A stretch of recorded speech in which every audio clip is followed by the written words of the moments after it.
it's so troubling how we see history in some ways just repeat itself.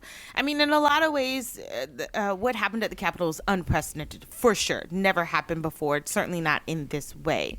But when we think about how violence gets galvanized among certain groups of people, how people have rallied around ideas of either white supremacy or an end to democracy or an overthrow of the government, what gets people mobilized to commit these kinds of heinous acts, that is certainly not new. And just to underscore what Kelly's saying about this long history of opposition to democracy, I think that there's just this assumption that the thing that Americans are all on board with is small d democratic governance. And one of the things that we've seen again and again is that is not the only story in American history. I mean, certainly not for people who had their freedom and then their rights denied for hundreds of years, but understanding that there are millions of Americans at any given time who are at least skeptical of democracy and at most willing to use force of some kind in order to get what they want contra democracy